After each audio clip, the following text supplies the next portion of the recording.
Students, आज से हम लोग एक नया टॉपिक शुरू कर रहे हैं। एक टॉपिक का एक नया ट्रेंड है ये। और इसमें हम लोग आज सीखेंगे स्टॉक ट्रेडिंग क्या होती है, शेयर ट्रेडिंग क्या होती है। ये बहुत ही आज की डेट में बर्निंग टॉपिक है। आज का क्या, कई सालों से है लोग इसके बारे में थोड़ी अधूरी जानकारी रखते हैं। लेकिन सबसे अच्छी चीज ये है कि अगर आप लोग इसे सीख लेते हैं तो आप लोग अपनी नॉर्मल लाइफ में इसको एज अ पार्ट यूज कर सकते हैं। ये एक इन्वेस्टमेंट टूल है। इसमें हम बहुत सारी छोटी बड़ी चीजों के बारे में डिस्कस करेंगे। लेकिन पहले हम लोग कुछ शब्दावली सुन लें जो कि आप लोगों ने आधी अधूरी सुनी हुई है, और उसको हम लोग इस्तेमाल में लाएंगे। अगर आप बीबीए एमबीए कर रहे हैं तो ये आपका पार्ट ऑफ सिलेबस है, और इससे सबसे बड़ी जॉब्स ओरिएंटेशन है। तो मैं थोड़ा पीछे जाता हूं, बहुत ही बेसिक से शुरू करता हूं। मैं आपको बताने जा रहा हूं कि इंडिया में इन्वेस्टमेंट क्या क्या होता है।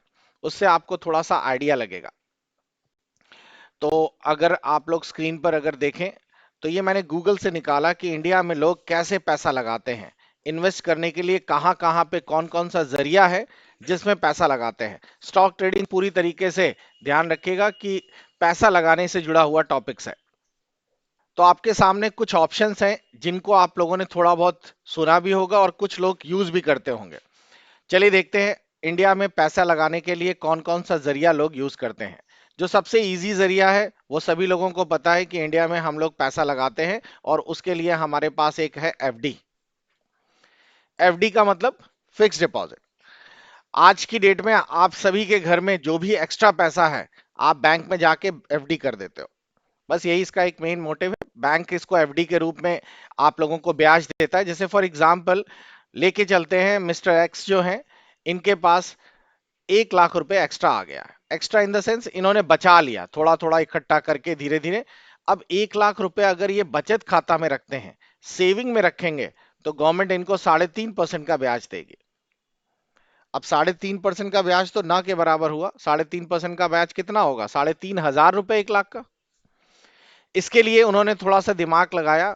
उनको बोला गया कि आप 2 साल या 1 साल की बैंक में एफडी कर दो।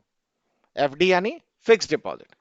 अब इसमें एफडी करने के लिए कुछ खास नहीं, आपको अपना बैंक में जाना होगा। एक एफडी का फॉर्म है, वो फॉर्म भरना होगा। उसमें 1 या 2 साल जितनी भी एफडी है वो डालनी होगी, और आपको एफडी का रेट ऑफ इंटरेस्ट मिल जाएगा जो आज की डेट में 7 से 8% आपको दिखाई देता है। ठीक। आपने बैंक में एफडी कर दी मिस्टर एक्स ने, और मिस्टर एक्स ने जैसे ही एफडी कर दी उसको ब्याज उसका चालू हो गया। ठीक। अब आप लोग देखिए इसमें कितना, ये कुछ तो लग रहा है कि हाँ ये सेविंग से तो बेहतर रिटर्न दे रहा है, क्योंकि सेविंग में मिस्टर एक्स को 3.5% मिल रहा है, यहाँ 7 से 8% का रिटर्न मिल रहा है। अब 7 से 8% के रिटर्न उसके कंपेरेटिव तो फायदेमंद ही है। अब अगर हम लोग देखें फिर भी ये काफी कुछ नहीं है। 8% का रिटर्न का मतलब हुआ कि मिस्टर एक्स ने 1 लाख रुपए बैंक में जमा किए हैं। 1 साल बाद उन्हें 1,08,000 रुपए मिलेगा। यही तो हुआ 8.5% का मतलब। अब यहां पर सोचने में तो लग रहा है घर वाले यही तो कोशिश करते हैं कि हाँ थोड़ा पैसा बैंक में जमा कर दो, कुछ तो मिलेगा ही ब्याज। और ये फ्री का ब्याज है, रखे रखे मिल गया। ये बिल्कुल सही है, और इसे कहते हैं फिक्स्ड इनकम है। फिक्स्ड इनकम का मतलब हुआ इसमें कोई रिस्क फैक्टर नहीं है। ये 100% आपको जो बोला गया है सेम उसी आधार पर आपको फिक्स इनकम मिलनी है। अब हम लोग देखते हैं बच्चों की और अलग अलग इन्वेस्टमेंट टूल क्या क्या है। तो बच्चों ये एक कॉमन इन्वेस्टमेंट है जो आज की डेट में हर घर में यूज होता है, वो है आप लोगों का बैंक में एक एफडीज। और देखिए और क्या क्या होता है, कहाँ कहाँ इन्वेस्टमेंट करते हैं लोग बैंक में एफडीज की जगह। कुछ जगह पर थोड़ा सा अगर रूरल बैकग्राउंड है तो पोस्ट ऑफिस में भी पैसा जमा करते हैं। आज की डेट में आपको बता दें पोस्ट ऑफिस पूरी तरीके से बैंक की तरह काम करता है। पोस्ट ऑफिस के पास अपना एटीएम हो गया है। पोस्ट ऑफिस के पास अपना साथ ही साथ एटीएम मशीन्स हो गई हैं, चेकबुक्स हो गई हैं। तो पोस्ट ऑफिस में भी पैसा वैसे ही जमा कर सकते हैं। लेकिन गवर्नमेंट ने पोस्ट ऑफिस में कुछ स्कीम नई निकाली है जो कि बैंक के कंपैरेटिव आसान है। जैसे कि होती है एमआईएस, मंथली इनकम स्कीम।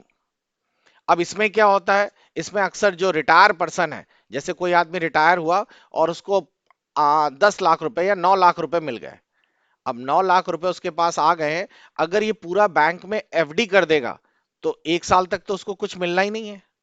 लेकिन मंथली खर्चे कैसे निकले, इसके लिए वो लोग क्या करते हैं, एफडी की जगह पोस्ट ऑफिस में एमआईएस कर देते हैं। एमआईएस पे रिटर्न भी ठीक ठाक है, लगभग 8% का। तो 9 लाख रुपए उस आदमी ने एमआईएस कर दिया, उसका फायदा क्या मिलेगा? इसका जो भी ब्याज आता है, मान लेते हैं कि इसका ब्याज आ रहा है 50,000 रुपए। अब 50,000 को 12 से डिवाइड कर दिया जाता है, और हर महीने जो पैसा आ रहा है उसको एक तरह से इंस्टॉलमेंट के रूप में उसको मिलता रहता है। जैसे कोई एग्जाम्पल लेके चलते हैं, उसका 6,000 रुपए ब्याज हर महीने का निकलने लगा। तो एफडी और एमआईएस में डिफरेंस समझ आया? एफडी में कब मिलेगा पैसा? जब एफडी पूरी मैच्योर हो जाएगी। 1 साल की एफडी है, 1 साल बाद उसको 9 लाख प्लस इंटरेस्ट मिलेगा। ठीक।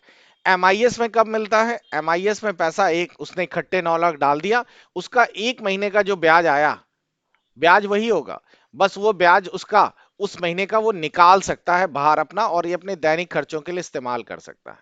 तो रिटायर पर्सन इसको ज्यादा ज्यादा प्रेफर करते हैं, क्योंकि उनका कहीं इनकम तो है नहीं, 9 लाख उनके बैंक में पड़े भी हुए, और 6-6 हजार रुपए उनको हर महीने मिल भी रहे हैं।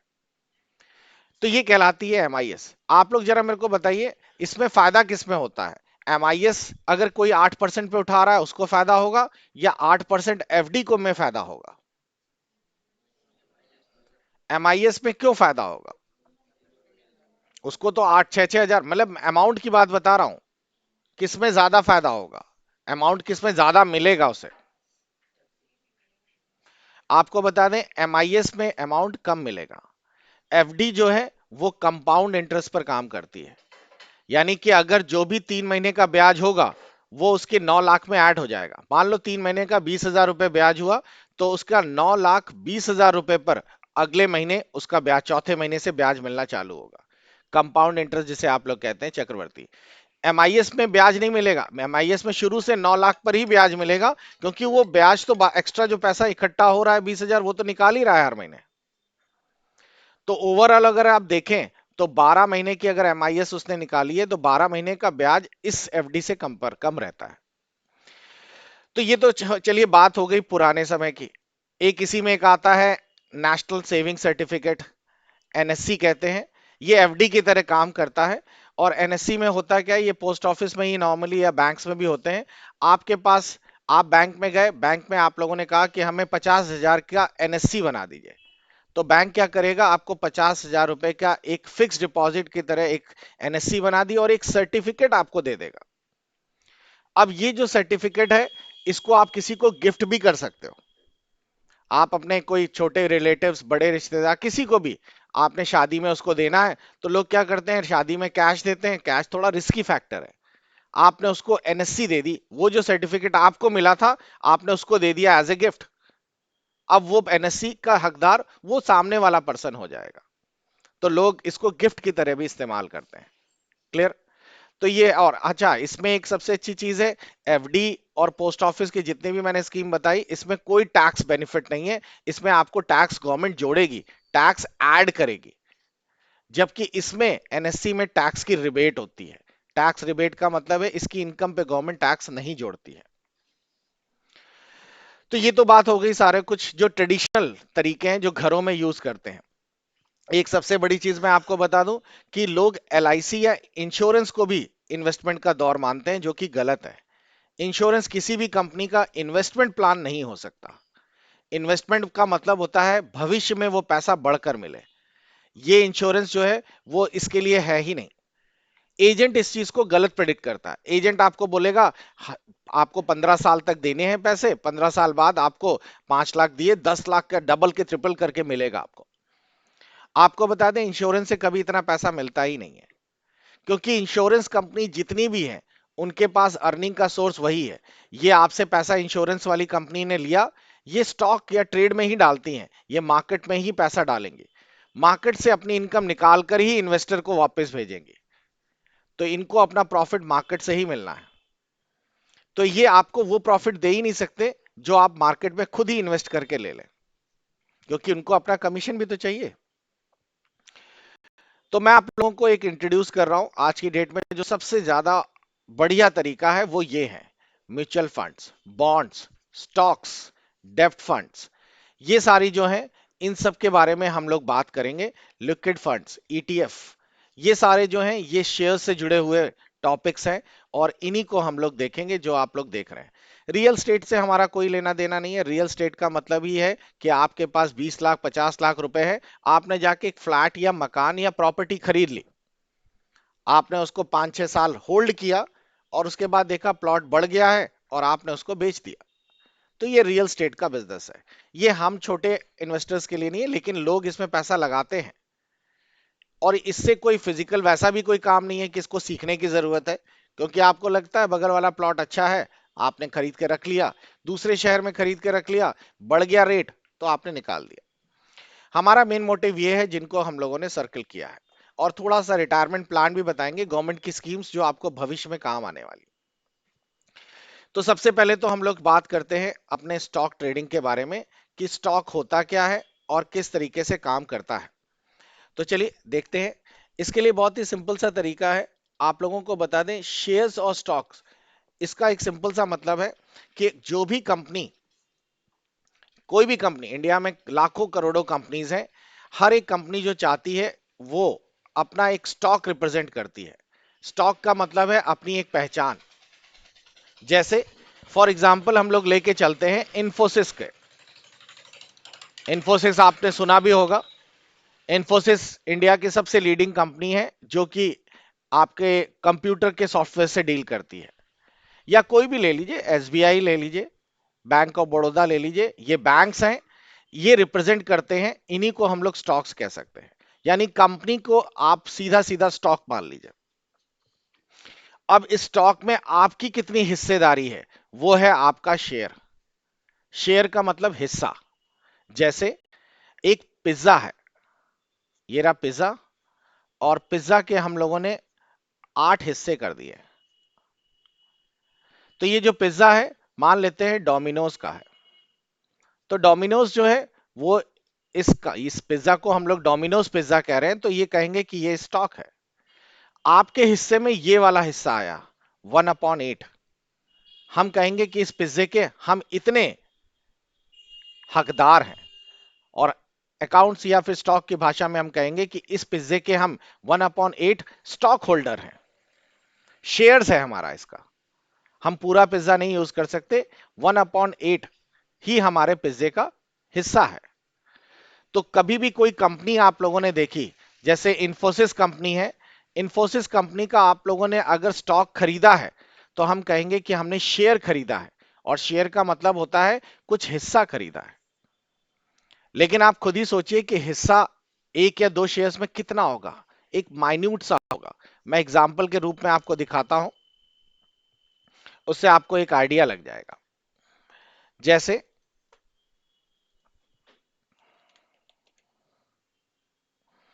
ये रहा हमारा इंफोसिस कंपनी। अब इंफोसिस कंपनी के बारे में अगर मैं आपको पूरा पूरा दिखाऊं, तो इंफोसिस कंपनी का ये है मार्केट कैपिटल। जरा गिन के बताइए कितना है। 7,60,000 करोड़। समझे, इतनी बड़ी कंपनी है ये। तो 7,60,000 करोड़ का मार्केट शेयर है इंफोसिस का। अगर आप लोगों ने इस कंपनी को 7,60,000 करोड़ रुपए दिए, तो आप इस कंपनी के 100% हिस्सेदार हो गए। लेकिन अगर आप लोगों ने, अब सोचिए कितना है, इसको अगर मैं 2 से डिवाइड कर दूं, तो 7,60,000 को जरा 2 से डिवाइड करिए, 3,80,000 करोड़। अगर मैं इस कंपनी के लिए 3,80,000 करोड़ रुपए देता हूं कंपनी में, तो मैं इस कंपनी का 50% का हिस्सेदार हो गया। इतना करोड़ रुपए मुझे देना है। ठीक। अब छोटा सा रेशियो लगा सकते हैं कि इस कंपनी का एक स्टॉक आज की डेट में इतने रुपए का है। ये एक स्टॉक का रेट है। जाहिर है कि हम लोगों ने मान लो 100 शेयर खरीद लिए। 100 शेयर का मतलब हो गया, आप इसको 100 से मल्टीप्लाई कर दीजिए। ठीक। यानी 1,83,000 रुपए, लगभग 1,83,000 रुपीज हम लोगों ने दिए, तो हम लोगों को इसका 100 शेयर मिल गया। हमें इस कंपनी का कुछ 0.0002 या 1% हिस्सा जरूर मिला होगा। हमने उतना पैसा नहीं लगाया, थोड़ा ही लगाया, तो हिस्सा तो हमें फिर भी मिला ना। वो पॉइंट्स में रहा होगा, क्योंकि इतनी बड़ी कंपनी को खरीदने के लिए हमें इतना बड़ा कैपिटल भी तो लगाना पड़ेगा उसमें। तो हम थोड़ा सा हिस्सा लगा रहे हैं, और इसीलिए तो शेयर का मतलब समझ आ गया। शेयर का मतलब है उस कंपनी का आप हिस्सा खरीदते हैं। हाँ, एक आधा दो चार शेयर्स खरीदते हैं तो इसका मतलब है थोड़ा सा हिस्सा खरीदते हैं पॉइंट्स में, लेकिन वो हिस्सा ही है। तभी कंपनी अपना प्रॉफिट डिक्लेयर करती है और अपने हिस्सेदारों में वो बराबर बंटता है। आप देखेंगे कि आगे चलकर कंपनी ने, अगर मान लीजिए कंपनी अपना प्रॉफिट जो है हर 3-3 महीने में डिवाइड करती है, इसे कहते हैं क्वार्टरली प्रॉफिट। अप्रैल से शुरू हुआ, अप्रैल, मई, जून, 3 महीने कंपनी ने बिजनेस किया, 3 महीने का प्रॉफिट डिक्लेयर किया। इस प्रॉफिट में मान लीजिए कंपनी को 10,000 करोड़ का फायदा हुआ, तो आपका जो हिस्सा पॉइंट्स में बनता है वो आपको मिल जाएगा, और उस हिस्से को हम लोग कहते हैं डिविडेंड। ठीक। तो कंपनी, क्योंकि आपने हिस्सा लिया है ना कंपनी में, आपने, लेकिन आपको ये शेयर 3 महीने होल्ड भी करना पड़ेगा। ये नहीं कि आज खरीदा और आज बेच दिया तो अब काहे का हिस्सेदारी।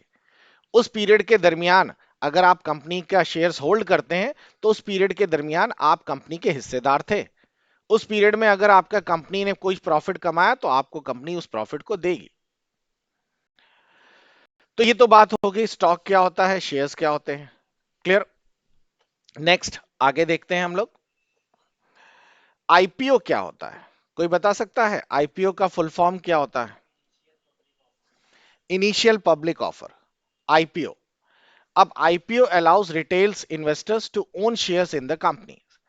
इसका मतलब समझिए कि अगर कोई कंपनी है, एक छोटा सा एग्जांपल मान लीजिए, मैं अपने इंस्टीट्यूट की बात करता हूं। अगर मेरा ये इंस्टीट्यूट है आईसीई, और मेरे को अपने इंस्टीट्यूट को एक्सप्लोर करना है, एक्सप्लोर का मतलब है मुझे इसको बढ़ाना है, मेरे को इसकी 10-12 ब्रांचेस अलग अलग सिटीज में चाहिए। लेकिन प्रॉब्लम ये कि मेरे पास इतना पैसा नहीं है कि मैं ये 10-12 ब्रांचेस इकट्ठे शुरू कर सकूं। हाँ, मैं थोड़ा थोड़ा पैसा अपना इकट्ठा करूंगा, इससे प्रॉफिट बढ़ाएगा, फिर जाकर मैं एक ब्रांच खोल पाऊंगा, फिर थोड़ा थोड़ा करके, लेकिन इसमें तो बहुत टाइम निकल जाएगा। और मैं चाहता हूं कि मेरी कंपनी या मेरा जो इंस्टीट्यूट है उसकी 4-5-10 ब्रांचेस तुरंत खुल जाए, तो मुझे बल्क में पैसे की जरूरत पड़ेगी। अब बल्क में पैसा मैं कैसे लाऊं मार्केट में? उसके लिए मैं, बहुत ही तरीका है, मैं मार्केट के लोगों से पैसा ले लूंगा। मार्केट के लोगों को, जिसे हम लोग हैं, हम लोग कहलाते हैं इन्वेस्टर्स। हम लोग इन्वेस्ट करते हैं ना, तो हम लोग इन्वेस्टर्स हैं। तो मैंने लोगों को बताया कि मेरा जो इंस्टीट्यूट है बहुत अच्छा है, मेरे यहाँ पे एक सुविधाएं बहुत अच्छी है, और हमारे इंस्टीट्यूट का बट नेचुरल आगे ग्रोथ है, भविष्य है। तो जो इन्वेस्टर्स हैं उन्होंने मेरा पूरा बैलेंस शीट चेक की, पुराना रिकॉर्ड देखा, 8-10 साल में जो काम हुआ है उसको ग्रेथ। तो उनमें से कई इन्वेस्टर्स ऐसे होंगे जो तैयार हो जाएंगे मेरे इंस्टीट्यूट में पैसा लगाने के लिए। अब मेरे इंस्टीट्यूट में जब पैसा लगाने के लिए तैयार हो जाएंगे तो वो बोलेंगे कि हम ऐसा थोड़ी पैसा लगाएंगे, मुझे आपके इंस्टीट्यूट का 10% हिस्सा चाहिए, और 10% हिस्सा आप मुझे बेच दीजिए, उसके बदले में पैसा ले लीजिए। मैंने बोला कि ठीक है, मेरा इंस्टीट्यूट जो है वो 1 करोड़ रुपए का कैपिटल रखता है। कैपिटल का मतलब है इसकी पूरी पूंजी 1 करोड़ रुपए की है। तो 1 करोड़ का 10% यानी आप मुझे 10 लाख रुपए दीजिए और कंपनी के हिस्सेदार बन जाइए। यही तो हुआ। तो इसमें से 3-4 लोग थे, उन्होंने थोड़ा थोड़ा पैसा या अपनी तरफ से, एक आदमी ने 10 लाख रुपए दे दिए। अब उसने 10 लाख रुपए दे दिए तो 10% का वो इन्वेस्टर मेरे कंपनी का हिस्सा हो गया। उस 10 लाख से मैंने 2-3 इंस्टीट्यूट और खोल दिए। तो जो आईपीओ होता है वो होता क्या है?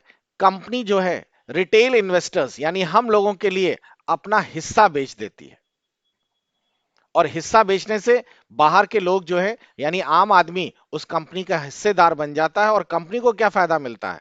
कंपनी को आम आदमी से पैसा इकट्ठा हो जाता है, और उस पैसे को इकट्ठा होने से वो अपनी कंपनी एक्सपैंड कर सकती है। इसी को कहते हैं आईपीओ। आज की डेट में एक बहुत अच्छा आईपीओ आ गया है, और एनटीपीसी का आईपीओ खुला हुआ है। मैं आपको उसके बारे में दिखाता हूं।